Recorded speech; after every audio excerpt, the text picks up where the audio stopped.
नमस्कार। Mission health के इस सजीव फोन इन कार्यक्रम में आप सभी का स्वागत है। दर्शकों, अपने इस कार्यक्रम के माध्यम से इस कोरोना काल में हमारा ये प्रयास है कि हम आपको और आपके पूरे परिवार को कोरोना से संबंधित जानकारी दे सकें। आज कोरोना महामारी से पूरा विश्व जूझ रहा है। ऐसे में ये बहुत जरूरी हो जाता है कि हम ये जान पाएं कि किस तरह से हम कोरोना से अपना बचाव कर सकते हैं और इसके साथ ही साथ अपने आसपास के लोगों को भी किस तरह से जागरूक कर सकते हैं। इसीलिए हमने अपने आज के मिशन हेल्थ के इस एपिसोड में हमारा जो विषय है वो भी कोरोना से ही संबंधित है और हमारा आज का मिशन हेल्थ का विषय है कोरोना काल में बेहतर स्वास्थ्य के लिए रोकथाम और सावधानियां। हमारे इस विषय पर बात करने के लिए हमारे साथ दो एक्सपर्ट भी मौजूद हैं। मैं पहले उनसे आपका परिचय करा दूं। आज हमारे साथ स्टूडियो में मौजूद हैं डॉक्टर हिमांशु। आप एडिशनल प्रोफेसर हैं, infectious disease specialist, king George medical university में। नमस्कार सर, आपका बहुत बहुत स्वागत है। इसके अतिरिक्त जो दूसरे एक्सपर्ट हमारे साथ यहाँ मौजूद हैं वो हैं डॉक्टर अशोक कुमार पालेवाल। आप निदेशक हैं संचारी रोग। नमस्कार सर, आपका भी स्वागत है। अपने कार्यक्रम को आगे बढ़ाने से पहले आपको बता दें कि ये हमारा लाइव फोन इन प्रोग्राम है। आप भी हमें कॉल कर सकते हैं और हमारे आज के डॉक्टर से अपने प्रश्न पूछ सकते हैं। हमें कॉल करने के लिए हमारे नंबर्स नोट करें।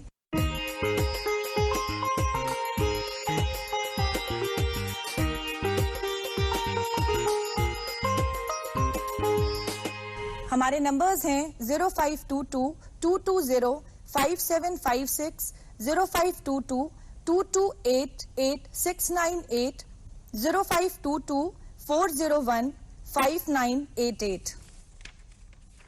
डॉक्टर पालेवाल, सबसे पहले आपसे ये जानना चाहेंगे कि कोरोना क्या है, हमारे दर्शकों को इसके विषय में बताएं।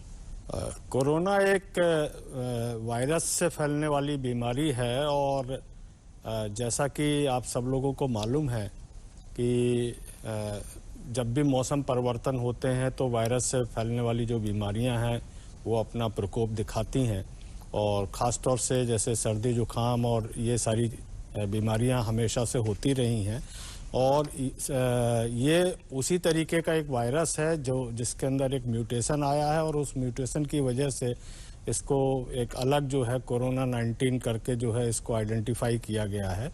और जैसे आमतौर पे और दूसरे वायरस फैलते हैं उसी प्रकार से ये वायरस भी जो है वो एक व्यक्ति से दूसरे व्यक्ति में फैलता है और मुख्यतः खांसने से, छींकने से, बात करने से, यदि कोई व्यक्ति पास में होता है और बीच में कोई अगर मास्क या इस तरीके का बैरियर नहीं होता है तो ये ड्रॉपलेट इन्फेक्शन के द्वारा दूसरे व्यक्ति के शरीर में प्रवेश कर जाता है। जी डॉक्टर हिमांशु, किस तरह के लक्षण दिखाई देने पर कोरोना जांच कराना जरूरी हो जाता है? देखिए, कोरोना या बेसिकली जो कोविड-19 जो हम कहते हैं, इसमें शुरुआत से लक्षण भी बहुत तरीके के हम लोग अब धीरे धीरे समझ में आता गया है। आम तौर पर ज़्यादातर मरीजों को गले में खराश, नज़ला जुकाम, खांसी, बुखार, इन लक्षणों के साथ ज़्यादातर वो आते हैं। कुछ लोगों को इसके अलावा जैसे स्मेल का लॉस, मतलब सूंघने में कुछ पता ना चलना, टेस्ट का लॉस, ये भी होते हैं। थोड़े सीरियस कॉम्प्लिकेशंस भी हो सकते हैं। कुछ लोगों को अचानक से सांस फूलना, इसमें एक हाइपोक्सिया हम लोग कहते हैं, जिसमें वो बैठे बैठे आराम से रहते हैं, फिर अचानक से उनको सांस फूलने लगती है या फिर उनका ऑक्सीजन लेवल गिरने लगता है। ये ज़्यादातर जो बुजुर्ग लोगों में ज़्यादा रिस्क रहता है इस तरह का। और कुछ लोगों में छाती में दर्द और दिल पे भी असर आ सकता है, जिसको हम लोग कहते हैं मायोकार्डाइटिस। ये जो आखिरी के दो हैं, ये थोड़े खतरनाक तरीके के जो लक्षण हैं। बाकी जो आम तौर पर लोगों को नज़ला जुकाम, बुखार, बदन में दर्द, शरीर टूटना, ये सब रहता है।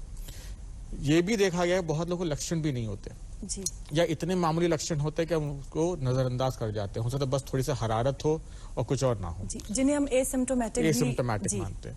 तो इस तरह के भी हो सकते हैं कि बहुत लोग, जैसे उसमें क्या होता है कि अगर घर में किसी एक व्यक्ति को बुखार आया और उनकी जांच में वो पॉजिटिव आया, उसके बाद जब सरकार या जो हम लोग के हेल्थ केयर सिस्टम के थ्रू से बाकी घर वालों को जब चेक करते हैं तो पता चलता है बाकी लोग में भी पॉजिटिव थे जिनको कोई लक्षण भी नहीं आए। तो ऐसे भी देखे गए मरीज। जी डॉक्टर पालीवाल, एक बार अगर लक्षण मरीज में आ जाते हैं तो फिर जांच के लिए उसे कहाँ जाना होगा और कितनी तरह की जांचें हैं? ये बहुत अच्छा सवाल है और विशेषतः जो है जितने भी प्राथमिक स्वास्थ्य केंद्र हैं, जिला चिकित्सालय हैं, वहाँ पे सब जगह इसके सैंपल लेने की व्यवस्था की है। और अभी हाल में हमारे माननीय मुख्यमंत्री जी ने एक इसके लिए ऐप लॉन्च किया है, मेरा कोविड केंद्र, जो किसी भी एंड्रॉयड फ़ोन के ऊपर प्ले स्टोर पर जाके उसको डाउनलोड किया जा सकता है। और यदि उस ऐप के अंदर आप देखेंगे तो आपको 5 किलोमीटर के अंदर जो भी कोविड केंद्र है, उस कोविड केंद्र के बारे में वो बताएगा कि आपके निकटतम कौन सा कोविड केंद्र है। आप उसकी जानकारी ले सकते हैं, वहाँ का फ़ोन नंबर और कॉन्टैक्ट पर्सन, उसके बारे में भी वो बताएगा, जिससे आप कांटेक्ट भी कर सकते हैं। अमूमन ये जो कोविड केंद्र हैं, स्टैटिक कोविड केंद्र, ये इसीलिए स्थापित किए गए हैं ताकि लोगों को जांच कराने में आसानी हो।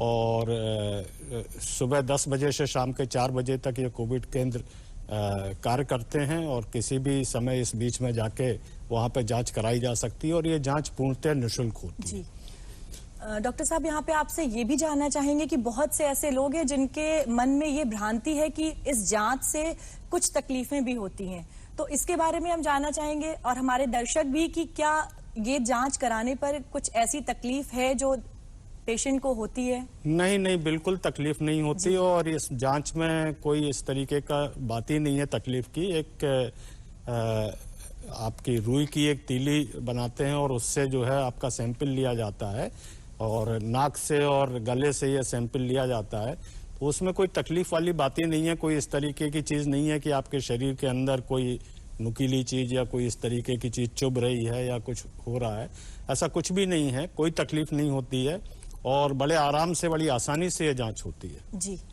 डॉक्टर हिमांशु, जब कोरोना शुरू हुआ था तो हमने देखा था लोगों में बहुत डर था और बहुत सारी भ्रांतियां भी थी और बहुत सारी बातें थी, लेकिन जैसे जैसे ये समय बढ़ता गया, आज के परिप्रेक्ष्य में अगर हम बात करें तो क्या स्थिति है और लोगों के बीच में किस तरह का अभी भी डर है?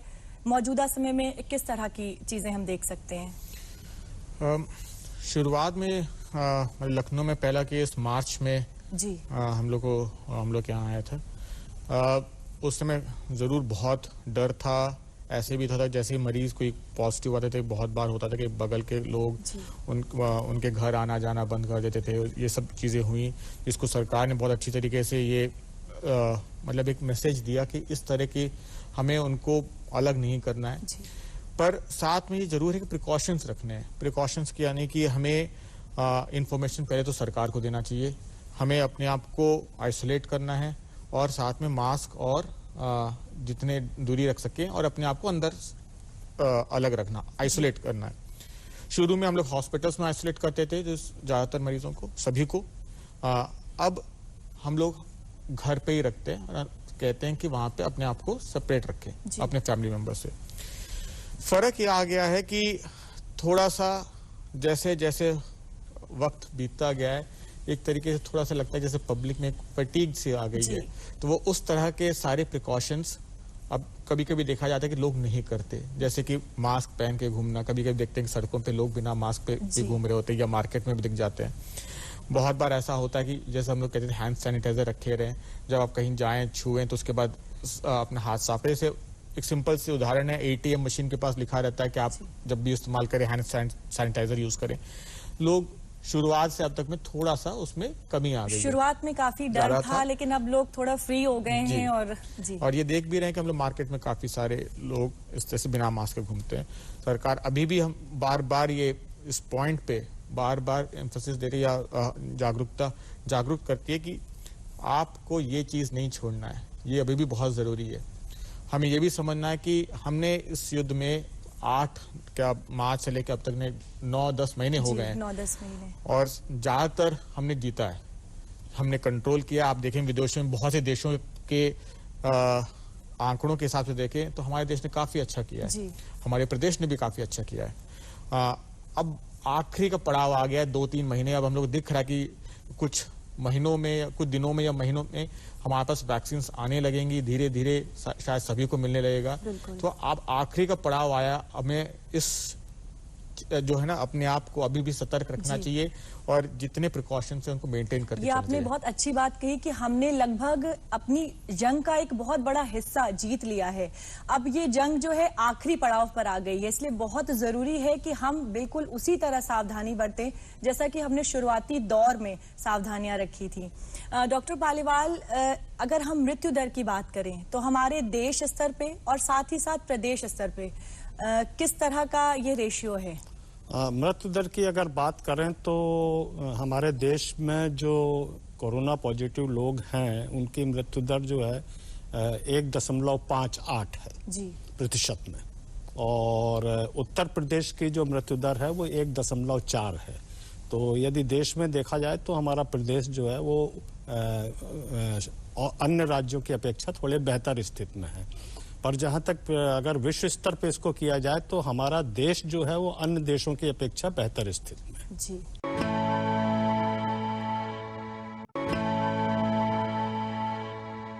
और डॉक्टर पालीवाल, जैसा कि हमें पता है कोरोना काल जब शुरू हुआ तो आपने काफी बड़े लेवल पर काम किया है, तो यहाँ पर हम चाहेंगे कि हमारे दर्शकों से आप अपने वो एक्सपीरियंसेस शेयर करें और हमें बताएं। हाँ, जब कोरोना की शुरुआत हुई थी तो हमारे जो एनसीआर एरिया है वहाँ से शुरुआत हुई थी, और मुझे शासन की तरफ से जो है नोएडा भेजा गया था जहाँ सबसे पहले कोरोना का एक्सप्लोजन हुआ था, और उसके बाद में फिर गाजियाबाद।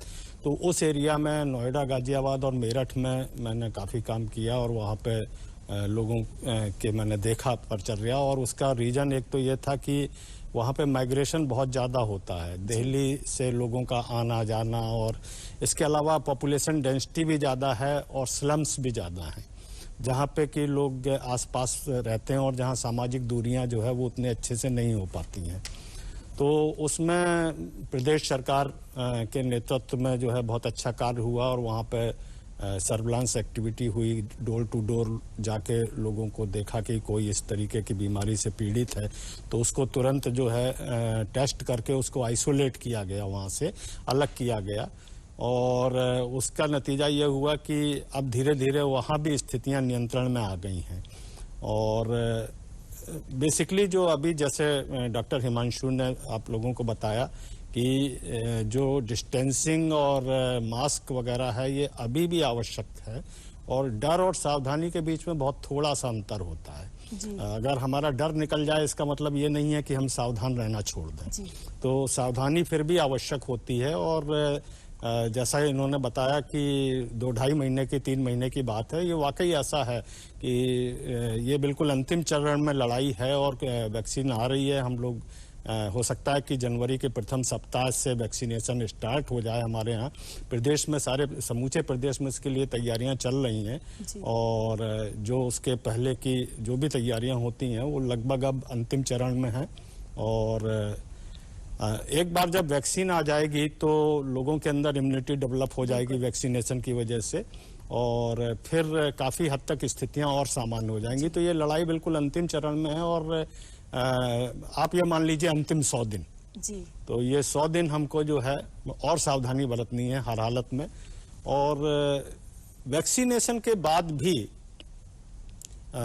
ऐसा नहीं है, क्योंकि देखिए ये बिल्कुल नई बीमारी है, इससे हम लोगों का पहले कोई परिचय नहीं रहा, और जितनी तेजी के साथ में इसमें काम किया गया, पूरे विश्व में काम किया गया, केवल भारतवर्ष में ही नहीं, और जितनी तेजी के साथ में ये वैक्सीन डेवलप की गई, और उसके बाद में फिर अब हम वैक्सीनेशन स्टार्ट करने वाली स्थिति में भी पहुंच रहे हैं। तो चूंकि सब कुछ नया है जी, इसलिए हम निश्चित तौर पे ये नहीं कह सकते हैं कि इसके आगे क्या होगा। बिल्कुल। तो अपनी तरफ से बुद्धिमानी इसी में है कि सब लोग सावधानी रखें, और मास्क और सोशल डिस्टेंसिंग का और हैंड सैनिटेशन, जो आपका सैनिटेशन है, हैंड सैनिटाइजर वगैरह का इस्तेमाल ये जारी रखें, और अनावश्यक कहीं जाने से बचें, भीड़ भाड़ करने से बचें। ये सारी की सारी सावधानियां आगे भी इसमें जारी रहने की जरूरत है। बिल्कुल, बहुत जरूरत है दर्शकों, हमें अभी भी सावधान रहने की। जैसा कि डॉक्टर साहब ने बताया, अपने हाथों को सैनिटाइज करने की, मास्क का प्रयोग करने की, और जो सबसे महत्वपूर्ण बात है वो ये है कि हम किसी भी भीड़ भाड़ वाली जगह पर जाने से ज्यादा अपने आप को रोकें, और तभी शायद हम इसका संक्रमण बढ़ने से रोक भी पाएंगे।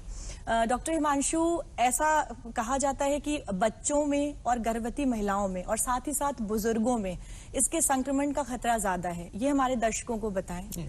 इसमें आपको मैं सवाल को थोड़ा अलग तरीके से दूंगा। जी। संक्रमण और खतरा दो अलग चीजें हैं। जी। संक्रमण मत किसको हो सकता, होने को तो सबको हो सकता है। जी। पर होने के बाद किसको ज्यादा रिस्क है कि उसमें ज्यादा सीरियस कॉम्प्लिकेशंस हो। बच्चों में आज तक एक कोविड-19 में देखा गया, बच्चे ज्यादातर सीरियस बीमारियों से नहीं ग्रसित होते हैं। इसमें ये एक फर्क है। जी। गर्भवती वालों में भी जैसे कुछ बीमारियों में जाता है, उसमें भी क्योंकि हम लोग यहाँ जितने आते हैं ज्यादातर उसमें सेफ रहते हैं। सबसे ज्यादा खतरा इसमें आती है बुजुर्गों को। जी। तो हम लोग इसीलिए हमेशा से जो है बच्चे गर्भवती को हम लोग हमेशा ख्याल रखते हैं, पर इस बीमारी में स्पेसिफिकली बुजुर्गों पे जो इनके जो असर होता है इस वायरस का ज्यादा रहता है। बुजुर्ग, डायबिटिक्स, हाइपरटेंसिव और जैसे कैंसर के मरीज, इन सब में ज्यादा इसका लक्षण ज्यादा खतरनाक होते हैं। और हमेशा सरकार का भी रहा है और हम लोग का कि इन पे आप जरूर इनका ध्यान ज्यादा रखें। साथ ही साथ 2 साल के नीचे के बच्चे और गर्भवती महिला को भी हम लोग हमेशा सतर्क रहते हैं कि कोई ऐसा कोई प्रिकॉशन, कोई रिस्क ना हो। ठीक है, इसीलिए सरकार ने कहा कि जब भी पॉजिटिव हो बुजुर्ग और इनको आप अस्पताल में भर्ती करें, ताकि उन्हें कोई भी लक्षण आए तो जल्द से जल्द इनका इलाज हो सके। और इससे क्या होता है कि हमारे मृत्यु दर और नीचे जा सकती है, हम और अच्छे से कंट्रोल कर सकते हैं। इसके साथ एक और चीज जो मैं पहले एक सवाल था उसको मैं इसी में बताना चाहूंगा जी। इसी में कि जो हमारे जो टेस्टिंग की भी टाइप होती है, हम लोग का हमेशा रहता है कि जहां पे जो हाई रिस्क वाले हों उनको हम ज्यादा जोर देते हैं जब भी कोई कांटेक्ट होते हैं तो। और इसमें एक सवाल आपका था जिसको कहना चाहिए कि RT-PCR, TrueNAT और एक होती है रैपिड एंटीजन किट। कितने प्रकार की जांचें होती हैं? तो जैसे सर ने बताया कि हमारे काफी जगह पे डिस्ट्रिक्ट हॉस्पिटल आपने समय हर जगह काफी टेस्टिंग सिस्टम्स बनाई गई हैं। और इसमें हमारे प्रदेश ने काफी बड़ा हासिल किया कि जब शुरू में RT-PCR के सेंटर्स इस प्रदेश में एक ही था और पूरे देश में 13 थे, और अब हर जगह हर मेडिकल कॉलेज में नियरली जो है हमने RT-PCR की टेस्टिंग सेंटर्स बनाई है।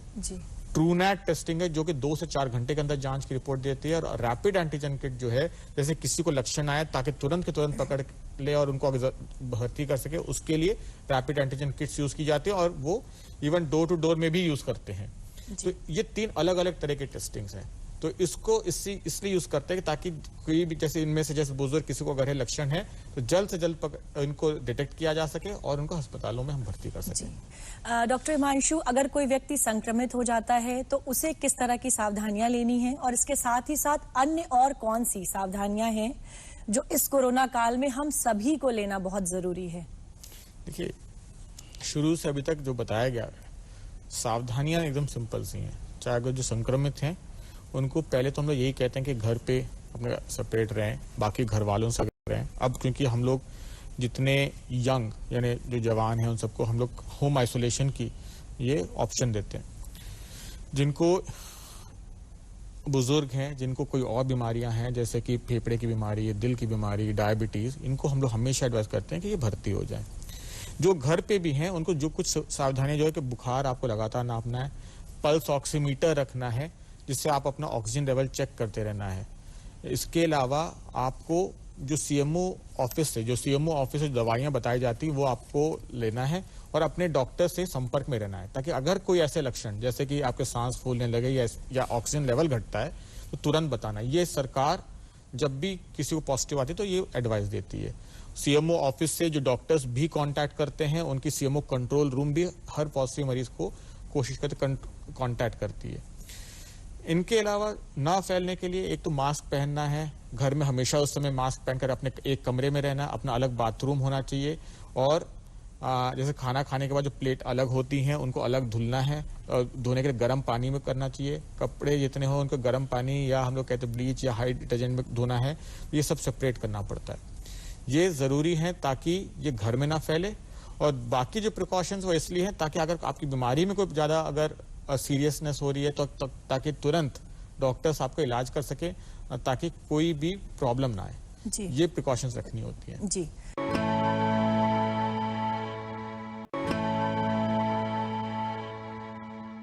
दर्शकों, हमारे कार्यक्रम को समाप्त करने का समय आ गया है, लेकिन जैसा कि आप जानते हैं हम हर बार अपने कार्यक्रम में एक कोविड संदेश भी देते हैं। तो आज का जो हमारा कोविड संदेश है वो दे रही हैं डॉक्टर मिथिलेश चतुर्वेदी। आप निदेशक संचारी रोग रह चुकी हैं और इसके बाद इन्होंने परिवार कल्याण में महानिदेशक के पद को संभाला है। अभी वो सेवानिवृत्त हो चुकी हैं। डॉक्टर पालीवाल से पहले वो संचारी रोग में निदेशक थी। उनका ये कोविड संदेश आप सभी के लिए।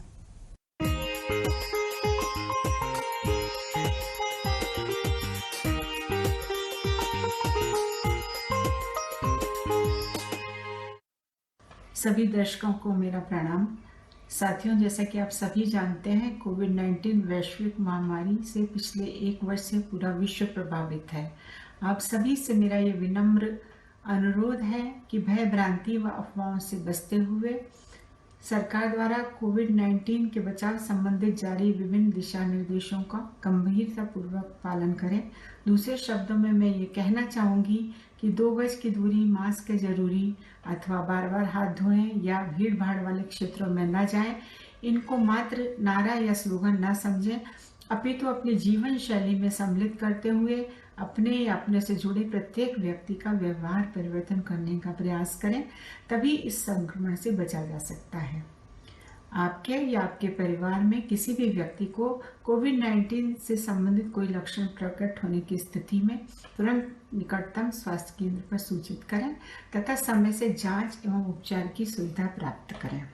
हमारे प्रदेश में कोरोना से संक्रमित व्यक्तियों के ठीक होने की दर लगभग 92 से 93% है। मैं आप सभी को आश्वस्त करना चाहती हूँ कि समय से जांच एवं उपचार, नियमित व्यायाम, पौष्टिक आहार व भरपूर आराम से कोरोना के मरीज ठीक हो सकते हैं। अतः इससे भयभीत होने की आवश्यकता नहीं है। कोरोना से ठीक हुए सभी व्यक्तियों से मेरी ये व्यक्तिगत अपील है कि वह आगे आएं, वह अपने घर, दफ्तर एवं आसपास के व्यक्तियों को जागरूक करें तथा कोविड संबंधित भ्रांतियों व अफवाहों को दूर करने में अपना योगदान प्रदान करें। हम सभी को ये समझना होगा कि कोविड-19 से पिछले 1 वर्ष से निरंतर लड़ाई चल रही है। अब जबकि सरकार द्वारा इसके टीकाकरण की व्यवस्था भी की जा रही है, ये लड़ाई अपने अंतिम चरण में है।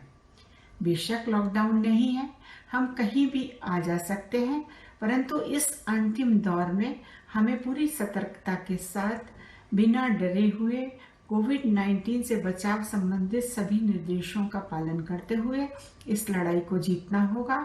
हमारे माननीय प्रधानमंत्री जी का भी यही कहना है, जब तक दवाई नहीं तब तक ढिलाई नहीं। धन्यवाद।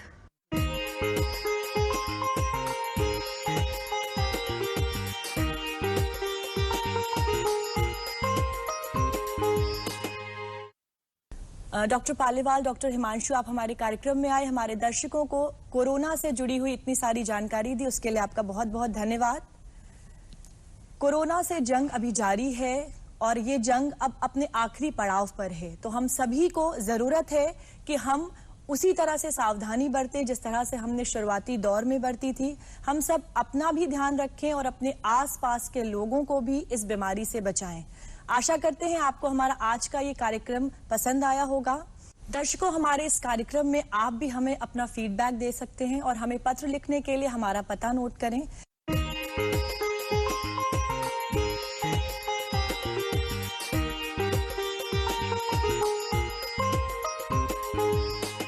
हमारा पता है प्रस्तुतकर्ता मिशन हेल्थ, कमरा नंबर